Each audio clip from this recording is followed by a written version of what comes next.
Today, it's all about Japan and its culture, pop culture. And with us today on the show is Alodia Gosiengfiao, Philippines cosplay queen. No. Welcome to Real Talk. Thank First you. of all, before we go to find out how you became the queen of cosplay, what is cosplay and how did it start here in the Philippines? Well, basically, cosplay is dressing up as your favorite character. It's a shortcut of costume role play. So it's not just about the costume, but it's also like acting out the character, like the gestures, the facial expressions. So it's like you take on the character, you become. Yes, we transform to the character. Yes, I guess that's how it started. Like people love to dress up for occasions, but like, what's a typical thing? Like, where can I go if I want to do cosplay? Like, if there's no convention coming up, for instance. If there's no convention, well, in Japan we have Akihabara in Harajuku. Sometimes you go there during Sundays and you can see people dressed up.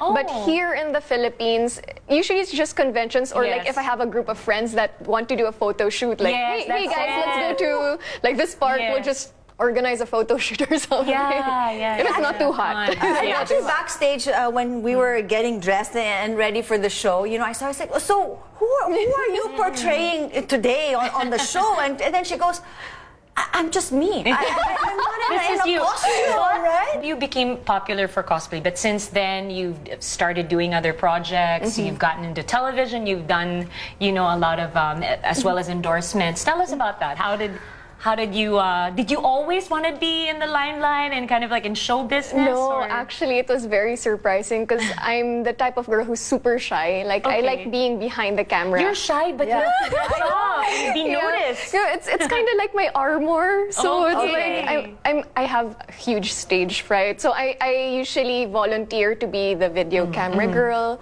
or the editor. But I guess being in costume helps you come out. Like in a play, you play a particular character. Yes, it's like a mask. As a mask. Like when I go out there, it's not me. It's a different person. But after a while, my life kind of merged. So then I get to enjoy it. I get to appreciate like making other people happy, like by their fandom or something. Did your parents ever give you a hard time for doing cosplay? Like, what are you doing? Why are you dressing up in costume? How old are you?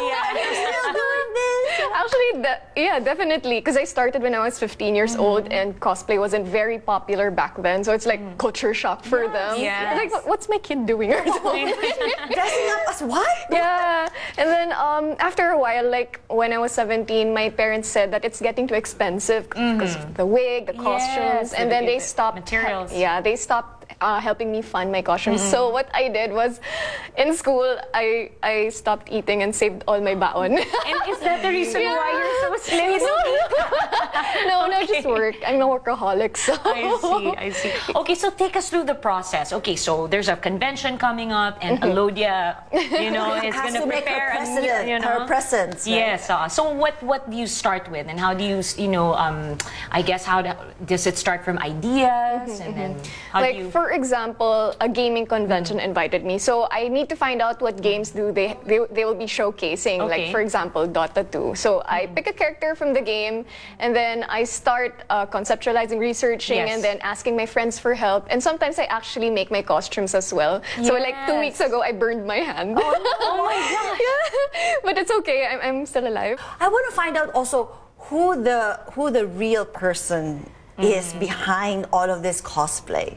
Because like I'm watching and I wonder, is she really in character right now? Because even your mannerisms and your I think I got influenced already too much. So yeah, but me, I'm just a simple girl. I like playing video games. I like making things, supporting others actually to improve in their crafts. Because honestly, I'm just very lucky to be where I am. Like, I see so many talented people who deserve the spotlight more, so I'm trying to support them as well. How many costumes have you cosplayed? Well, cosplayed?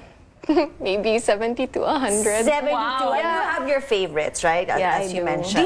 Do you keep them? Do you store them? Is it there's some kind of Alodia museum somewhere? It's actually all over the house, which my parents are like Oh my God, it's so messy. It's everywhere. So Yeah. before I used to sell my costume so I can find my next costume, but alright. it's painful because sometimes part with, it's Okay. sentimental So value. of all Well, you've already dabbled in acting, singing, hosting. What's next for Alodia? What's next? Like, I like producing my own videos. Oh, okay. So, like what I mentioned earlier, I like featuring other people as well Okay. who are like very talented in the community, not just cosplayers, like even geeks, even those who make music related to Japanese culture, video games. So I hope they also get recognized in the community as well.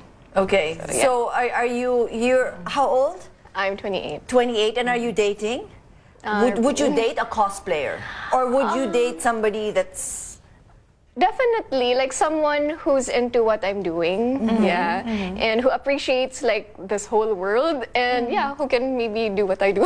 Just kidding. That'd be fun. Yeah, that would be nice. Okay, well, thank you so Thank much for you. joining us and for sharing your world of cosplay Thank with you. us and for our televiewers. I mean, it's definitely an eye opener. Yeah. For I've me as never